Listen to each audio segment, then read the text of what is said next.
set it there. Cut! Ribbit! And cut. Cut! Cut. Terrific. Cut! And cut. Cut. Let's try it again. Cut! And cut.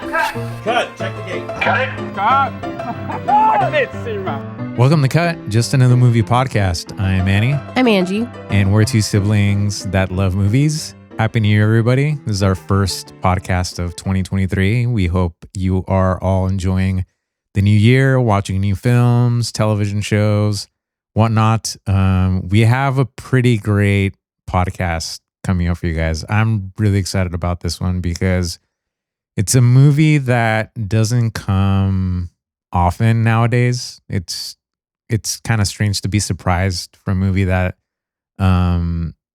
kind of comes out of nowhere, especially with social media and the internet being as prevalent as it is. But before we get to that movie, I just want to plug our podcast. We're on social media on Twitter and Instagram at @CoMoviePod, where you should be able to find us. We plug reviews, deep dives that we're going to do. Like, for example, we did deep dives on Titanic, which is their anniversary this year, and it's going to be re-released in theaters. We've done deep dives on Almost Famous, Texas Chainsaw Massacre, as well as reviews on The Menu and our upcoming one on Babel. I was going to say Babel. Babylon. Check it out. And also we do a video podcast. If you search Cut Movie Pod, you should be able to find us. And it's just a video version of the podcast that you're listening to. Having said that, what is the movie, Angie, that we just recently saw? The movie is Skinamarink. And I'm sure everyone at this point has at least heard that name. Maybe. On Twitter, for sure, especially after this weekend. If you're on film Twitter or any kind of socials with film, you probably heard about it at the beginning, not at the beginning, but at the end of last year. And so before we get into our review, what's your first memory of hearing about Skinamarink? The first thing I heard about with Skinamarink was on TikTok. I can't remember the creator's name, but it was a TikTok that I saw where this girl was like, let me tell you about a movie that I had to turn off like halfway through. But she was like recommending it still. And she was talking about, she was like, Skinamarink. I saw it as part of a film festival. And she kind of just went on to say it was one of the, like the scariest things she's ever seen. And it left her like feeling so unnerved and like icky that she like couldn't watch it. She had to turn it off. And so from there, I looked up the trailer. And so I saw the trailer, and the trailer is pretty scary. It's really simple, but it's really scary. And so other than that, I hadn't really heard anything else about it. Like I hadn't heard anything on Twitter yet, any other TikToks I hadn't seen yet. And then that's when I sent you the trailer. I remember when you sent it to me, it gave me shades of kind of like the Blair Witch Project, like the first time I saw it. It's a very different movie, kind of. But it gave me the vibes of like, what is this? Who made this? Why haven't I heard about this? And that's what I mean, that like very few movies come along nowadays that sort of come out of nowhere and sort of capture people's imagination like Skinamarink has. And the movie got leaked on the internet. You know, originally it was supposed to come out at a few film festivals. The first one was the Fantasia Film Festival. This was back in July. And then there were a few online festivals that there was some kind of like issue with the festival, and people were able to, I don't know if they were able to download it or capture it in some way, but then it went to torrents. And I think that's when like Reddit and TikTok found it. And that's why people were like, what is this? Like, this is some scary shit. Like, it's creepy. We don't know what to make of it. And in a way that's another reason why it reminds me of the Blair Witch Project, because back in 1999, it was sort of the same idea, but different, because back then the internet wasn't as prevalent as it is now. And, you know, the Blair Witch is a found footage film. This isn't a found footage film. It's more of an experience. And so that's why I have this like a little bit of a connection with the Blair Witch and Skinamarink. But again, they're very different movies in my opinion. I was really interested in it because of that, because it was the sort of thing where I was like, this isn't backed by any major like studio. I don't know any other names associated with it. Like, I don't even know what it really is about. Like, that was just kind of that thing. And the fact that it was like a horror movie again, and people were just like seeming to be completely freaked out by it was really, really interesting to me. It made me excited. The build up to Skinamarink, which by the way, you can watch it in theaters. It's very limited release. Like I think it's it came out in like over 600 theaters this past weekend. From the responses that we've been seeing, they've been pretty full theaters. So the more that you go out and see it in theaters, the more the odds are that you're going to be able to see it in a movie theater.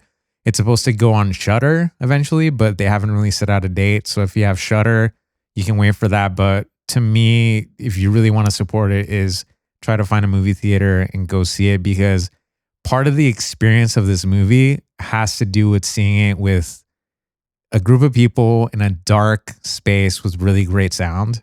And we'll get to more details about why that is. But to me, that's sort of the ideal situation to view this movie, for it to be really effective of what it's trying to do. And I think too, if you're not able to see it in the theater, wait till it comes out on Shudder. Don't torrent it or anything like that. And when it does come out on Shudder, I recommend seeing it with headphones on. Like headphones, and then turn all the lights off in your house and just watch it by yourself. Not to get ahead of ourselves, but it's very ASMR centric. Yeah. Sound has totally a big thing to do with this film.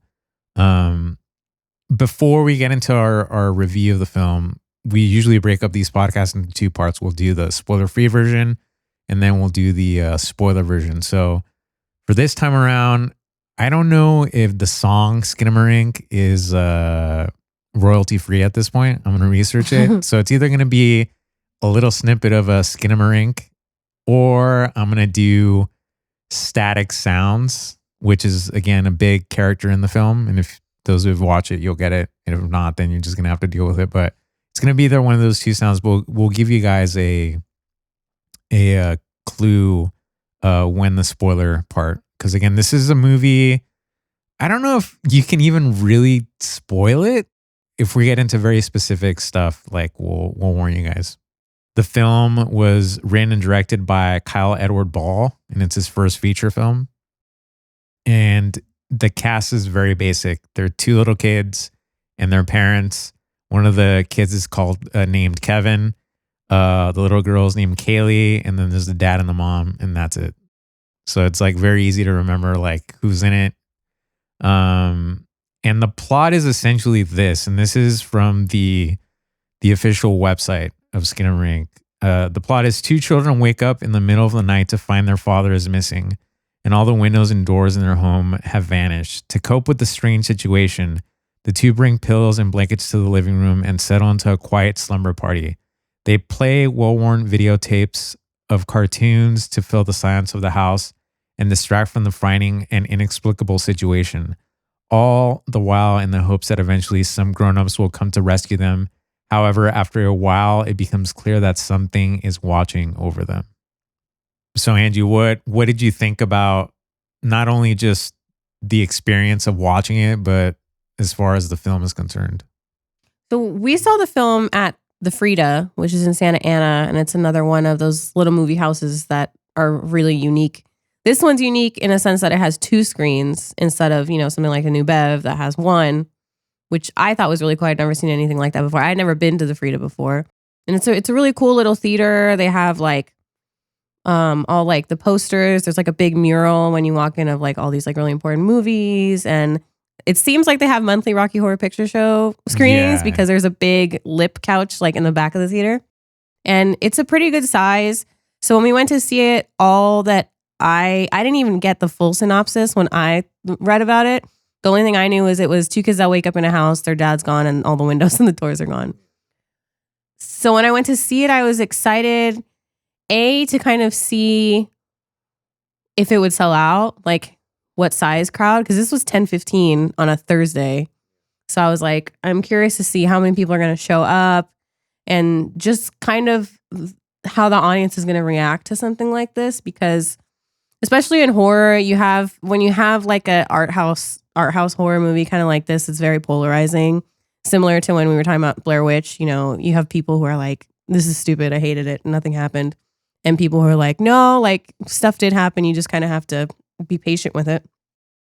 So I kind of knew that that was going to be a thing that was happening, but everyone in our theater seemed to really enjoy it. The compositions of the film are purposefully so that you sort of fill in the gaps, your imagination. So anytime there is like a human being, it's just their feet or it's like the top of their heads. Like you don't really see faces and anything like that. And so leading up to going to see the movie, and the movie's an hour and 40 minutes. I told you, I was like, do you think you're going to be able to tolerate an hour and 40 minutes of just like kind of, odd, juxtaposition shots that normally would be like a cutaway in a normal movie, like just consistently shots of that nature. And we both kind of looked at each other like, I don't know, like maybe this movie is going to end up feeling like twice as long because it's that. But overall, I was captivated by where it was all sort of going. People have said that this film was like scary and like kind of plays on your nightmares and all that. Me personally, and you know me, like I'm not a scary movie person. Jump scares, like even if it's not a scary movie, I get jump scared. Like if it's just like a loud noise, like even if it's not a scary movie, if someone like slams the door in a movie really loud, I'll jump up. For all the jump scares that are designed in this film, I didn't jump scare once. I didn't move because I think I was so fascinated with like, where is this all going? Like this is very different from your typical, scary horror movie, whatever you want to call it. And so I was sort of, I don't know, my brain was in this kind of weird space where like, I just wanted it to keep going to see like where, like I said, this is all going and plot wise, what I read is the most plot that you're going to get. And then the rest you kind of have to sort of come up by yourself, no one's going to sit there and like explain it for you, which is, I think, sort of the cool thing about this movie is that there's no real typical narrative where you can be like point A to point B to point C to point D. It's more of just, again, the experience and you just have to sort of come away with it. Like what you come away with, I don't think like horror fans that are going into it as a horror movie are going to like it just because it's atmospheric and there's no dialogue. Well, there is dialogue, but it's like 4 words. And a lot of the shots aren't centered. Like it's like a corner of like a door. And a lot of the shots are like really, really fuzzy, like even more so in the theater. I feel like I was rewatching the trailer right now. And one of the shots that was like a big scare part, we couldn't even see what it was. Like we were just, because the whole crowd behind us was like, oh, and we were like, what is everyone looking at? Like, I don't see. And I just saw it on my laptop and I could totally see like what it was supposed to be. So I feel like seeing it blown up in the theater made it a little bit harder to see a lot of the stuff in the dark. And like even the graininess, like you could see it a lot in the theater. Like it looked like little like fuzzy, like worms almost. Like it was weird. If you're not a fan of graininess in like film or video, you're not, if that's like a layer that you just can't get past, you're not going to like this movie. And I'm speaking specifically to James Cameron and Peter Jackson because, and for 2 reasons. James Cameron is notorious for degraining noise reduction in his films like Terminator 2, The Abyss. If you look at their 4K transfers, they're just spotless. And Peter Jackson, if you look at Get Back, which is the documentary with the Beatles and Let It Be and all that, the thing that really bothered me about that documentary, they all look, their skins look like porcelain. And this was shot in 16 millimeter, the documentary was. And it's like that footage did not look like that. He just like glossed over all Put it of through that. a Facetune and filter. just put noise reduction to 10. And yeah, like, this one, just noise reduction is negative 100. negative Like, 100, yeah. It's real bad. Yeah. When you're in the theater, it's kind of cool because the shots, because there are shots that are completely black. And when you have that graininess, you can kind of almost see something there, which was probably intentional. And that's one of the things that I really liked about it is that it really plays on your fear if you're afraid of the dark. I wasn't really afraid of the dark much, but if you are a person who's afraid of the dark, this movie's probably going to scare you. Some of the things that I had been reading with people's reactions that is sort of displaying into people's nightmares. And one of the reoccurring nightmares that some people have had are that idea that you're, when you're about 8 or 10 years old, that you're home alone and then your parents don't come home or your parents just sort of disappear. you're trying to find them and you can't. I've personally never had that Me as a neither. nightmare. You know, maybe someone listening out there has, but that would be terrifying if I had that nightmare Like, as I'm a kid glad and I then never I'm watching did. this and I'm like, holy shit. It also kind of reminds me, and I know almost everyone has done this at some point, where you're getting up in the middle of the night and you go to the bathroom and the bathroom's like down the hallway from your room. And so you finish and you turn the light off in the bathroom and you have to run really fast to your room and then turn the light on in your room. And that's kind of what this movie is, like that feeling when you're running from the dark to another place that's lit up. That's kind of where this movie kind of lies in between that. I can definitely relate to that aspect of being scared in the dark, especially when I was a kid, because when I was a kid, I would have to have my TV on, you know, to go to sleep. I couldn't go to sleep in the dark. That's obviously changed now. I need it to be absolutely dark. But when I was a kid, I needed some kind of small light source. And that in itself plays a big role in the movie too. There's a television and it's sort of like kind of like the safety net for the kids, you know, where all this strangers is kind of happening around them. That TV being on throughout most of the movie really helps with the fact that there's no dialogue, there's no sound, there's no score, there's no soundtrack. So the TV ends up really being the soundtrack, and it kind of helps as an audience member to not feel like the movie is kind of dragging, because there's kind of like this constant soundtrack of like old-timey cartoons, which I feel like a lot of people would think was scary, but that to me was very soothing. Like I loved hearing like the old little cartoon sounds in the back and like all the old music. And I think just like the toys, even though they're toys from, I guess, a lost era now, because a lot of people won't recognize those toys. Well, I mean, there's Legos. There's like a Barbie and Lego, but me, you're right. To me, one of the big winners in the movie, royalty-free old cartoons, old CRT televisions, and Legos. Yeah, Because you see a lot of that. that's true. TVs, like with static, I mean, you could relate that to like Poltergeist or like The Ring. And I mean, it's been used before, but like you said, like that idea of like that there's like this old 30s, 40s cartoon that's playing. To me, it's kind of creepy in context. I think if I was just watching it, like just regs, you know, I'd be like, whatever. But I think the way that it's sort of presented and in the context of the movie, it does make it, you know, on the creepy side. I'd fall asleep to the Twilight Zone. That's probably why I thought it was fine, because that's what I put on to go to sleep. Going back to the sound, you know, we talked about the sound from the cartoon, but also there's this grainy static, like running an old reel to reel, or like leaving the record needle on your record player. That's really the soundtrack to the film, and it kind of changes volumes at certain points. Like it's kind of constant, but then right before there's going to be like a dramatic moment, it kind of increases in volume and then decreases, and then it kind of varies. So it's not always like at the same level. Yeah, and there's which I thought was also- done really well. I noticed one of the other major sounds is light switches. That's like super loud in the movie. It's just like, poof, like it's like not even a light switch sound. It's just like a weird sound. But that's another one of the sounds that you hear in the movie that's like really, really prominent. It's like every time, it's almost like a jump scare every time because it's so loud. And then I think light plays a really important thing in the movie too, because you have a lot of these dark scenes, and then you have weirdly blue lit up scenes, because I would imagine it's kind of mimicking like the light off of a TV, just Right. that like weird blue glow. I think one of the great memories that I'm going to have of watching Skinamarink is the crowd reaction, especially because, like I said, like usually I fall into those traps of like, and for some reason with this movie, I was maybe focusing on like, again, how this was made, or the process of coming up with a story like this, and again, not having your traditional narrative, that I was almost laughing at the people that fell for it, because it was kind of like it was like seeing a magic trick and knowing how it works. Yeah. But then like your buddy that you're with is just so captivated with the trick, you know? Well, there was one scare in particular where I like cracked up because it was so dumb, but it was so effective that I was Yeah. just like, oh my God. Like, and it's like, it was like a 2-punch jump scare. Right. Because it was like the initial jump scare, and then there was like an even bigger one right after.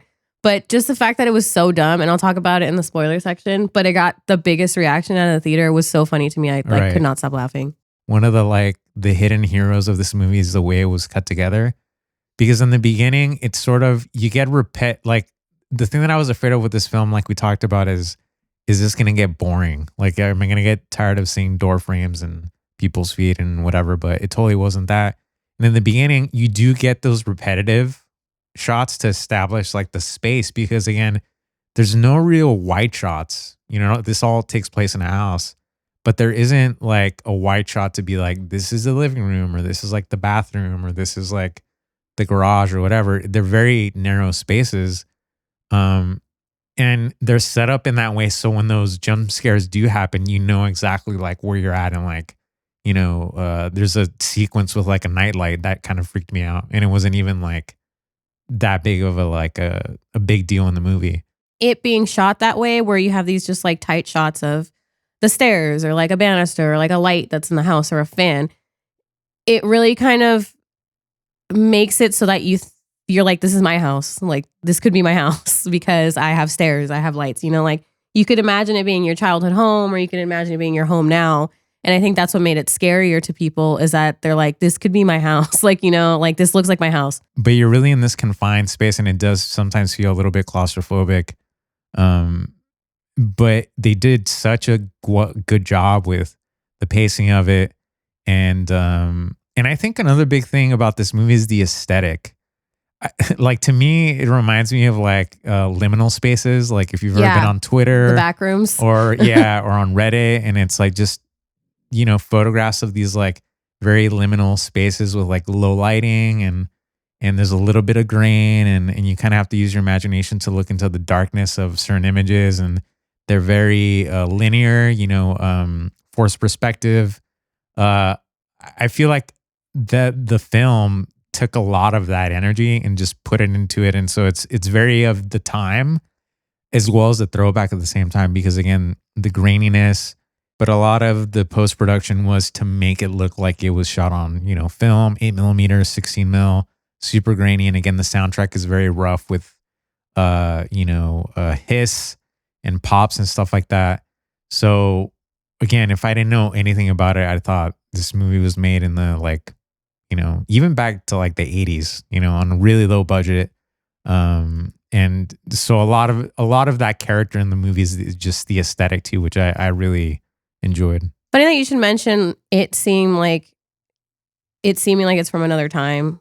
I was rewatching the trailer earlier, and I noticed that at the very end, when it says like a release date, it says 1972, and then it like glitches and it says 2022. Oh, yeah. Nice. And I was like, oh, that's interesting. I hadn't noticed that the first time I saw it. There is a date to the film, and it starts at the very beginning. There's a title card where it says the date of where you're watching takes place, but you're going to have to wait till the spoiler part. So overall, what did you think of Skinamarink? I liked it for what it was. I think it's really imaginative. It's really original. It kept me intrigued. I wasn't bored. The scares were really effective for the crowd we were with.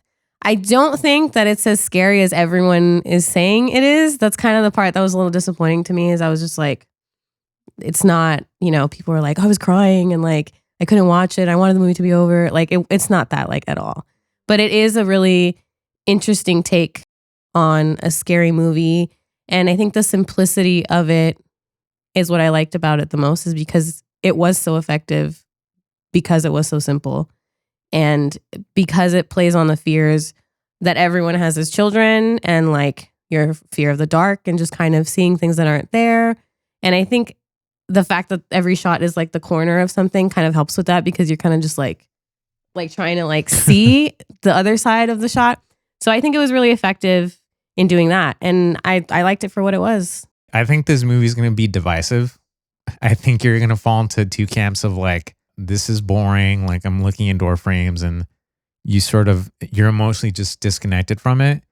And then you're going to be of the like, oh crap, this is like going into this realm of my brain that like I had like Forgotten ignored about, for years, but it's tapping into something that I had feared when I was a kid. And so I think it's those people that are going to be really terrified. I kind of fall in the middle of that, where I never really had those. I had completely different terrors, and I still do. that are again are completely different.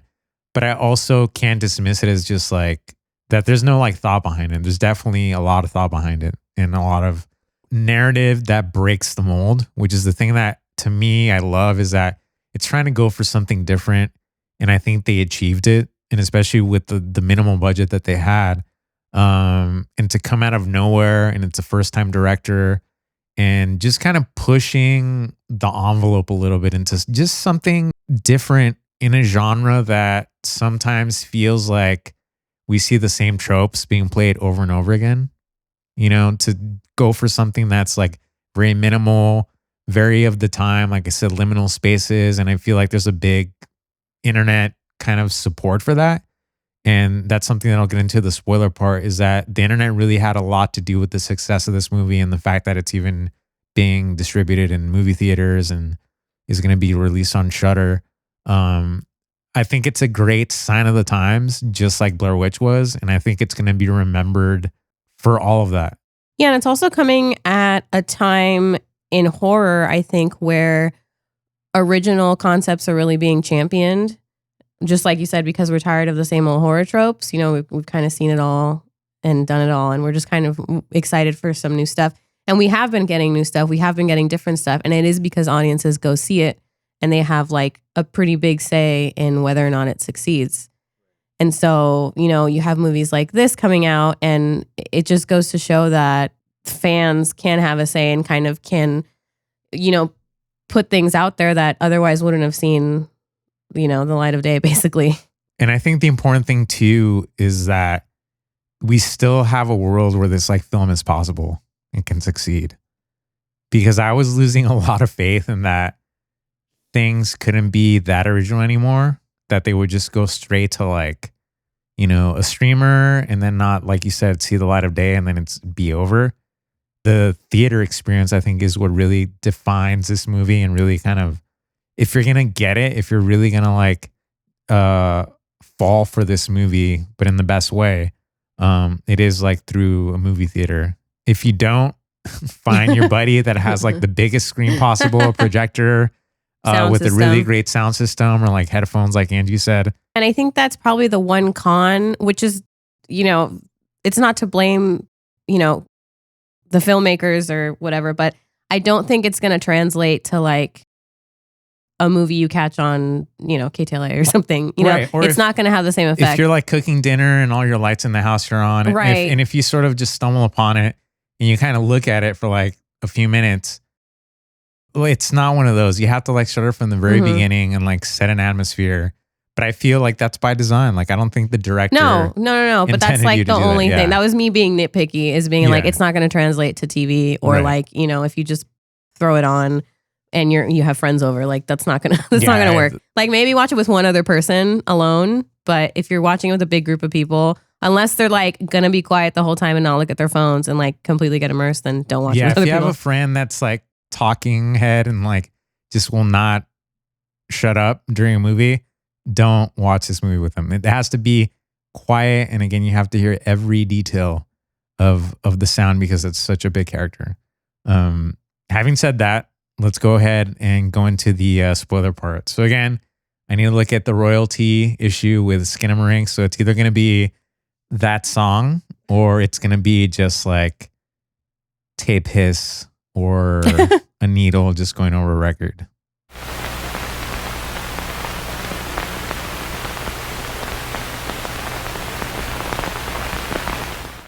And here we go. This is the spoiler part of Skinamarink.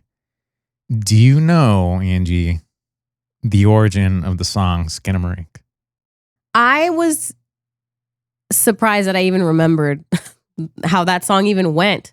Because I don't think I had ever seen it like, because I know it was like a kids sing-along thing for a while with like, I think 80s kids.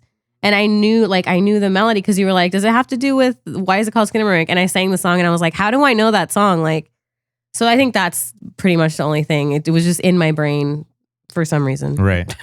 So my memory of Skinamarink is from the song as well, but there's different spellings to Skinamarink. Like, for example, if you go back to the 1910 version, which was written by Felix F. Feist for a Broadway production of the musical The Echo. That's the first origin of Skinamarink. They say it's Skidamarink, not Skinamarink.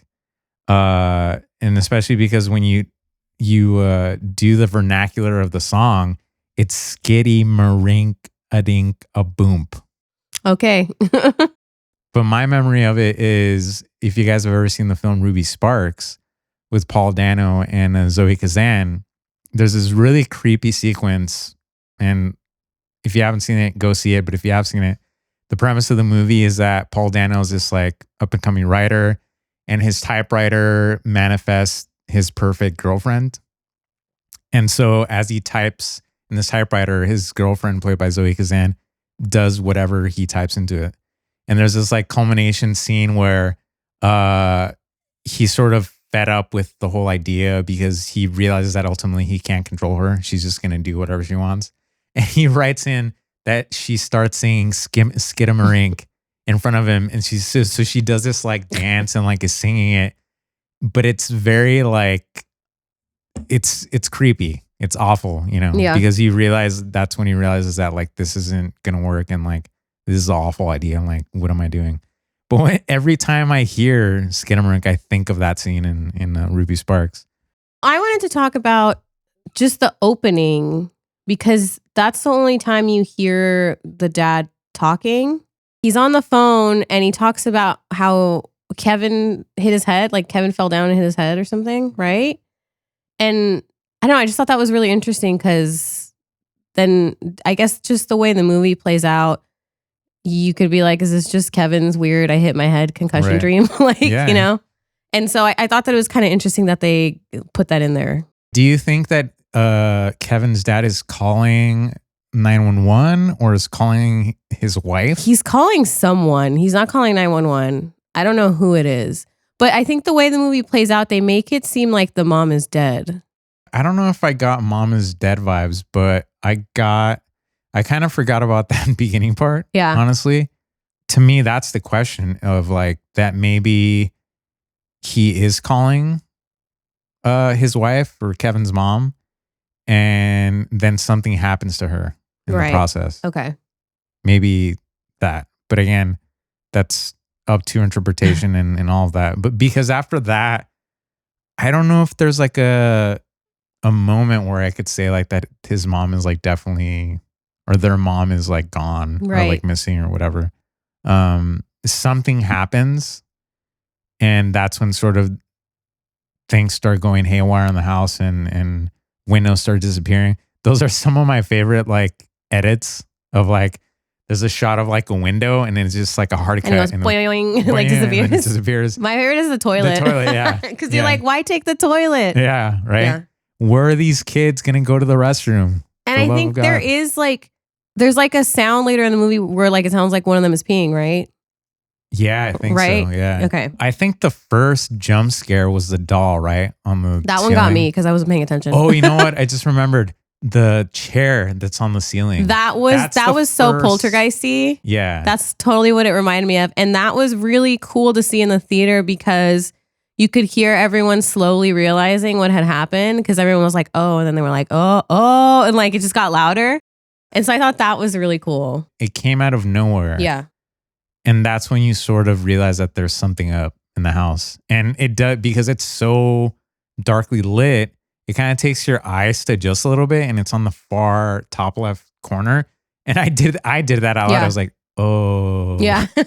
But then I think the next scene is the doll that's like on the ceiling, right? It's like a really slow pan shot, and it's kind of like panning around the ceiling, and then it pans to like a Barbie doll, and it kind of just holds there for a minute, and then I wasn't looking, so I don't know what happened. I just heard the loud there was thing, a and I was just loud like, noise, and like people shrieked. And yeah. What I really like about the shots too is that some of them are like POVs of like the kids, because they're very low to the ground. Yeah. You know, so they're like maybe like 3 feet tall. 3 feet tall. So a lot of the shots are from POVs of the size of the kids. But then some of them, I think the great use of when you do see humans in the film it's very starting like, oh my God, there he is. You know, there's Kevin, you know, and they're very sparse in the film, but I thought that was such a brilliant idea of like, some of it is POV. So like, again, that doll shot, that could be a little kid looking up and then looking for it. But I thought that was just such a great use of camera work and composition and just putting you in the body of just what the house looks like from like a little kid's perspective. This old animated film cartoon sort of takes somewhat of a center stage in like maybe the coping of the kids dealing with whatever's happening in the house. Angie, I know you found like some info on like what the cartoon was. So it looks very much like how you would imagine old Disney cartoons from the 30s to be, like the old Mickey Mouse cartoons. It looks like that. And I was just curious to see what it was because I don't know. I wanted to know. And so I ended up finding a blurb while I was looking for something else. And it's from 1931 and it's called Bimbo's Initiation. It's a short about Bimbo, a humanoid dog, which we see in the movie at one point, is invited to join a mysterious, perhaps occult society and forced to confront many frightening scenarios before learning that the leader of the cult is Betty Boop and that it's the other members and that other members are all dancing Betty Boop doppelgangers. Wow. So it's like a weird culty kind of cartoon. And I love the scene where they're like repeating on a loop that weird like bunny that's like disappearing into itself. That I thought was so genius just because the sound of the disappearing kind of reminded me of like the camera sound in Texas Chainsaw Massacre. Just like one of those sounds that's like creepy. Yeah. And the fact that it was playing over and over and over again kind of made me really uncomfortable. Kyle Edward Ball mentions in an interview that cartoon is a memory that he has of his mother buying this old VHS tape when him and his younger sister were kids, and they would watch it over and over again. And when he later decided to make this film, which by the way, shot it in his parents' house over 7 days. And so it's literally the house where he grew up in, which adds another layer of like, you know, nightmare and like, you know, recollecting childhood fears and all that. And when he found out that cartoon animation, that cartoon was in public domain, he's like, this is like perfect for the type of movie that I'm doing. And that's why I was like, a winner in this movie is public domain animation. The director also talked about that he devised backstories for the absentee or are they parents, but he won't share what they are.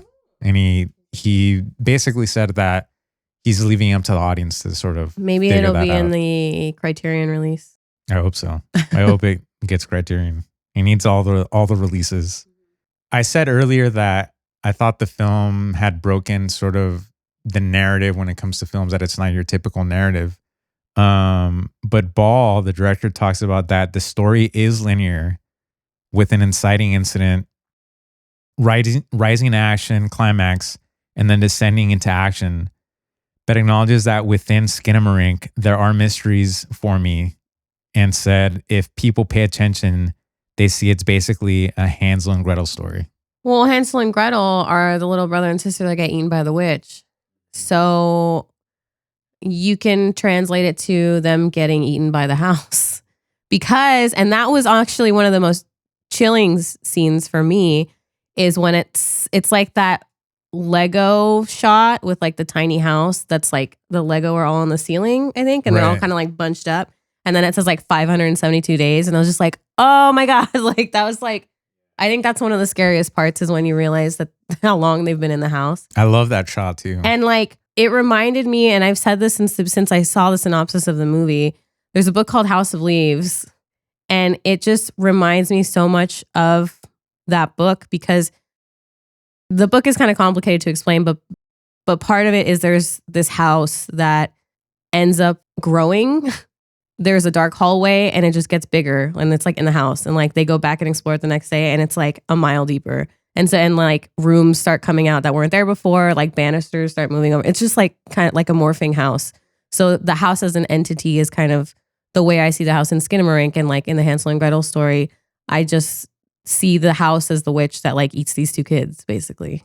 I don't know if I was like hallucinating at some point or my eyes were playing tricks. But once there's that sequence where we talked about the toilet disappearing and then like the windows disappearing, there's this shot. I think it's of the hallway, and there's like a door frame, and you barely see the door frame, and then it dissolves into a wall. Very subtle.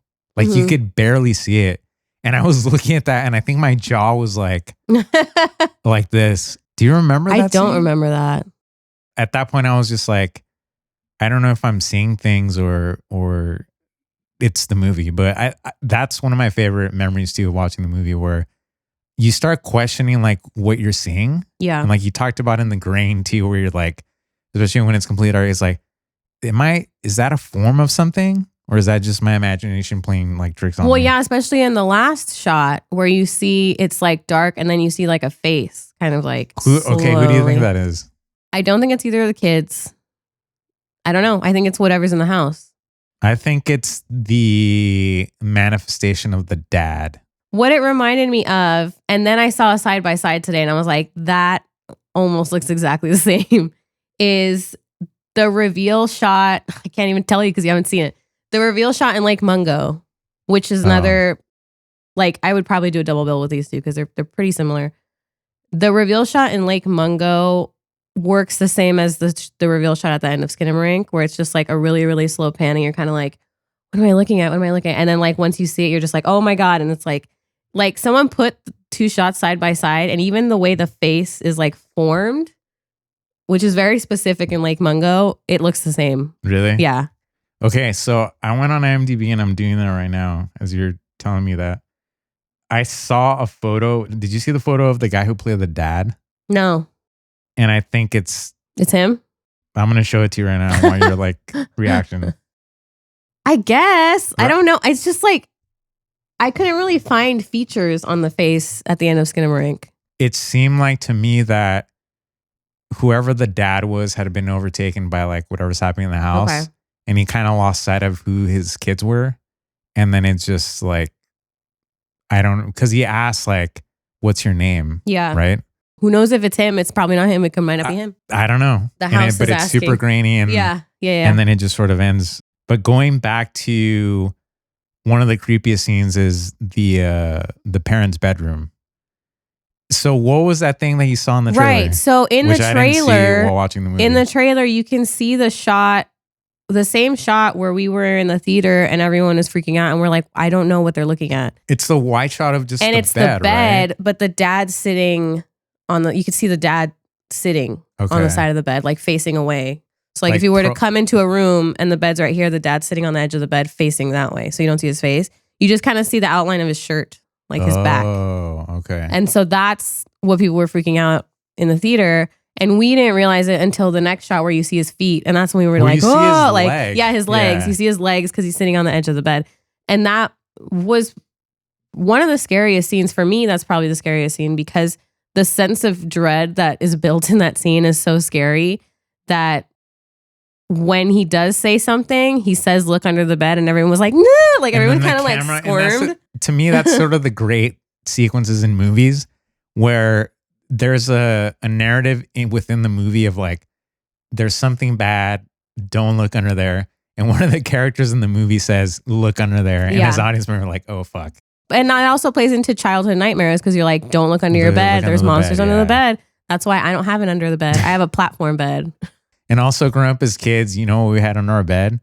Fucking Crap. like games and like Blankets. boxes and like That also helps. just things from the house, you know? So I would always thought it's impossible for someone to be under the bed. No one wants to be under there. Because it's just packed with shit. I don't think he sees anything under the bed, right?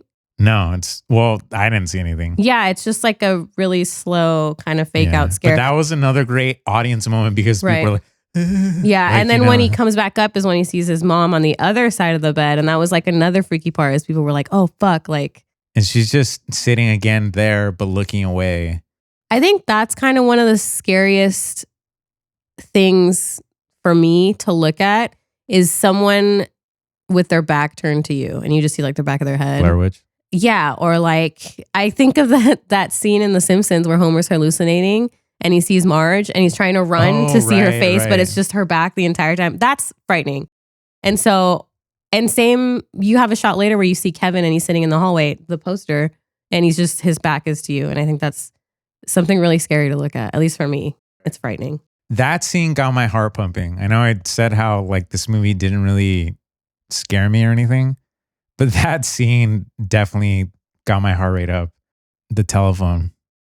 That was a really genius scene because it's one of those things, like we were talking about the face that you see at the end and how like it slowly kind of comes into focus and you're just like, what am I looking at?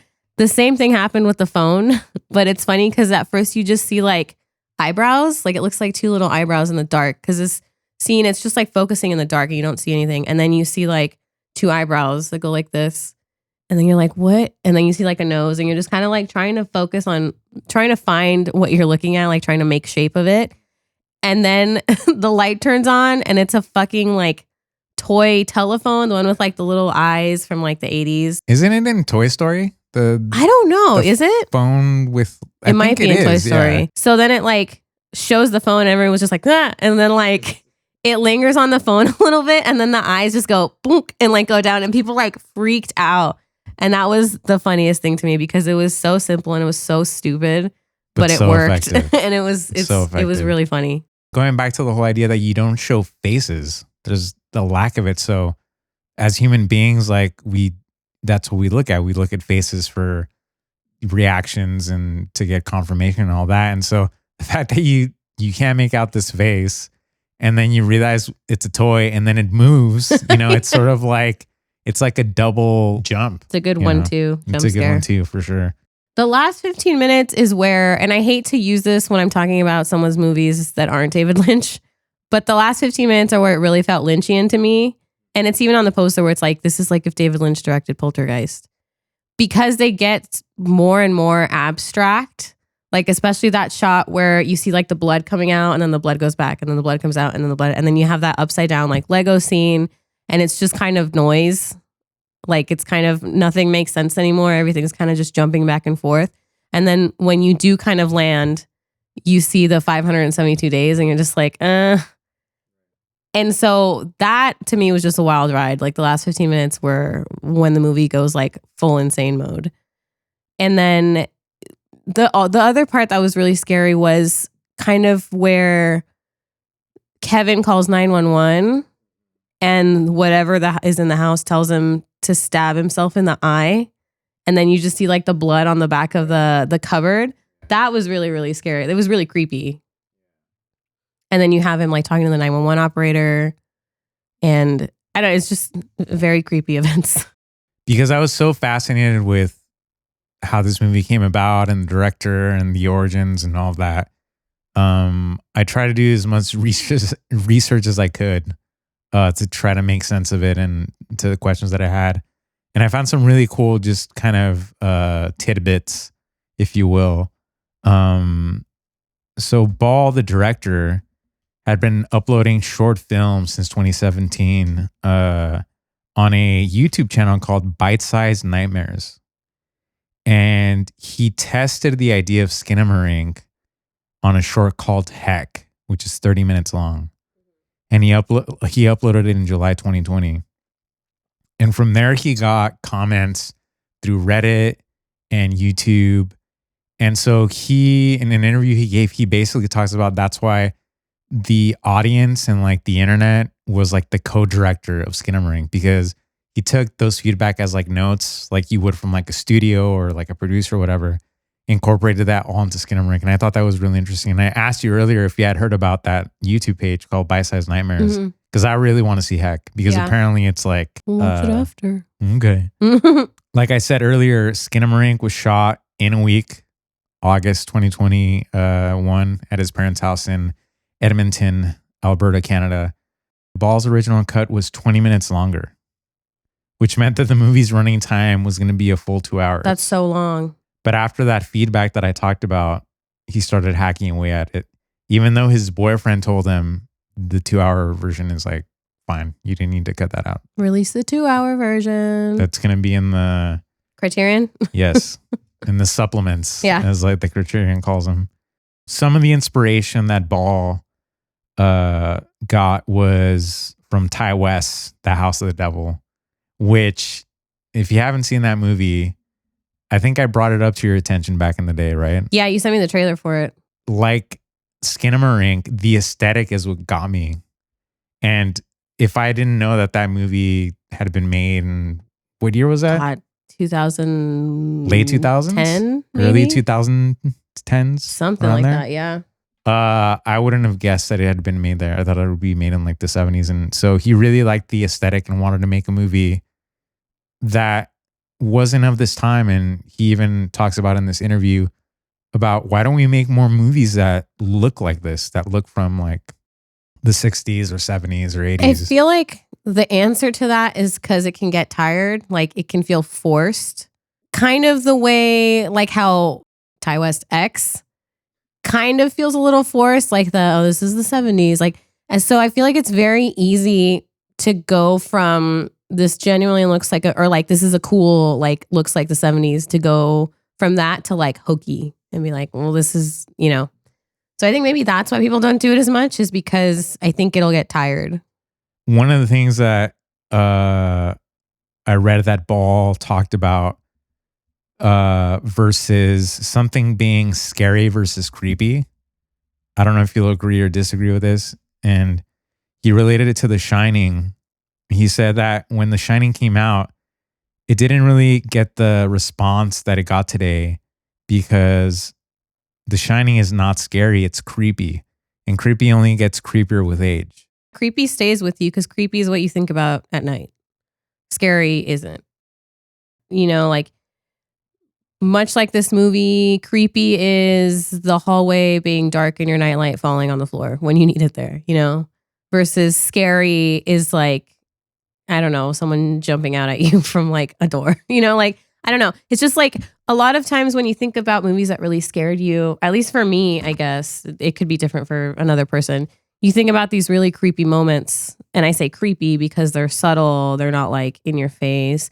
Like I always think about that scene in The Strangers where Liv Tyler's in her kitchen and it's the first time you see the masked killer and he's right behind her and he kind of just like materializes very slowly. And that to me is one of the creepiest scenes. And people remember that. Like that sticks with people more than like, the guy getting shot in the face or like. Or the chainsaw that comes out and like saw somebody in half. Yeah. And so I think creepy stays. Creepy lasts for sure. As we close off this podcast, what are your final thoughts on Skinamarink? I'm excited to see it again when it comes out on Shudder, just because it would be fun to see things that I maybe might have missed the first time. After that, I don't think I'll see it again because I feel like it's going to kind of lose its effectiveness. Or maybe not. I don't know. I guess we'll see. But I really did enjoy what Kyle Edward Ball managed to do with the budget that he had and just with it's just the whole house the whole time. You're just in a house the time. And just making these very familiar things scary, I think is really effective. And I think it's definitely, and it already has people talking about it, which is good, whether it's bad feedback or good feedback. I think the fact that people are talking about it is really good. And it makes me really hopeful that movies like this will continue to be able to be made just because, it gains so much steam, like on TikTok basically is, at least that's how I heard about it. And then, yeah, just like how you were saying about how he had Heck and then he got people's feedback on it and kind of morphed that into Skinamarink. And so because of that, hopefully we can get more original movies like this and people who maybe thought they couldn't get a movie made like this will probably think about it and it'll be out, So I'm really excited to see what comes from this. I'm really hopeful that people watch this film and like I said, try to see it in the movie theater if you can. It might be out for just a week in theaters. It might be out for 2 weeks, but the more support it gets, the more it's going to be able to expand and be seen by more people. But I really feel that it is going to inspire a generation of filmmakers to even shoot with like their phones. And I know that's been done before. Steven Soderbergh has done it. Spielberg was like experimenting with it. And you don't need tons of money to make something that's going to be viewed by a lot of people.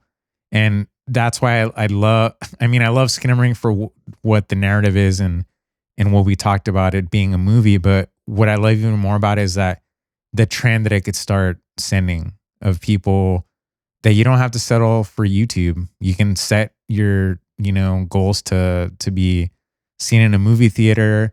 You don't need to spend a lot of money. You don't have to buy all this gear. It's all about the story and the narrative and the message that you want to try to send. That's the most important thing, because again, you can do a lot with very little. And I think Skinamarink is just a testament to that. And I want to see more movies like this, whatever genre they are. It doesn't matter. I want to be surprised. And that was the biggest thing, that when you sent me that trailer, I was like, holy shit.